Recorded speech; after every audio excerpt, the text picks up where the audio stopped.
এই হচ্ছে করিডোর।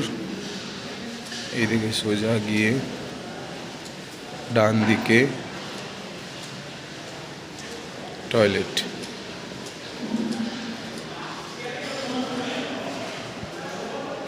এখান থেকে ঘুরে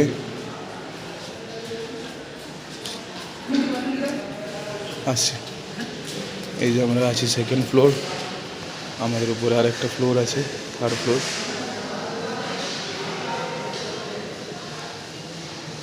ওই যে নিচে দেখা যাচ্ছে রান্না হচ্ছে, ওখানে ক্যান্টিন গ্রাউন্ড ফ্লোরে।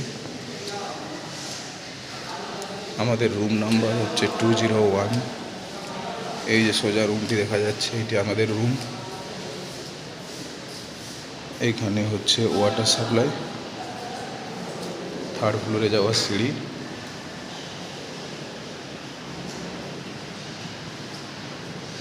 এদিক থেকে 202-3 সিকোয়েন্সের রুমগুলো স্টার্ট হচ্ছে। এই যে ওয়াটার পয়েন্টের সামনে স্পেস এখানে, আর এইটা হচ্ছে আমাদের রুম 201। 4 জন থাকবে একটা রুমে। নতুন বেডশিট, বালিশ, পিলো কাভার একদম নতুন প্যাকেট দিয়েছে, আমরা জাস্ট সিল কাটলাম। সবাইকে এরকম একখানা করে চেয়ার, টেবিল আর 4টে জানালা টোটাল। প্রত্যেকটা জানালার পাশে একখানা করে চেয়ার, টেবিল, এরকম ওয়ার্ডরোব সবার একটা করে।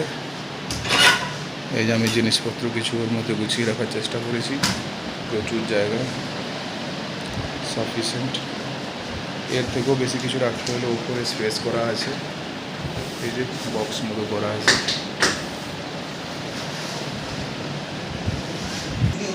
এইটি আমার বেড। আমার সাথে আরেকজনে থাকার কথা, সে আসবে কলকাতা থেকে আগামী পরশু। এই আমার চেয়ার, টেবিল। জানালা দিয়ে দেখা যাচ্ছে ইউনিভার্সিটির মাঠ, ইউনিভার্সিটির মাঠ, রাস্তা, ওই দূরে ওখানে স্টোরেজ বিল্ডিং। আর এখান থেকে আশা করি দেখা যাচ্ছে এই যে এইটা হচ্ছে একাডেমিক্স বিল্ডিং। এখান থেকে ওয়াকিং 1 মিনিটের রাস্তা, বা 1 মিনিটেরও কম, বেশি নয়। এখানে আমাদের এক্সাম হবে, বিকেলবেলা থেকে এখানে বসা যেতে পারে, বেঞ্চ লাগানো আছে। এখানে জানালা থেকে দেখলে সব দেখা যাচ্ছে, খুব সুন্দর ভিউ এবং ঠান্ডা ঠান্ডা ভালো হাওয়া আসছে।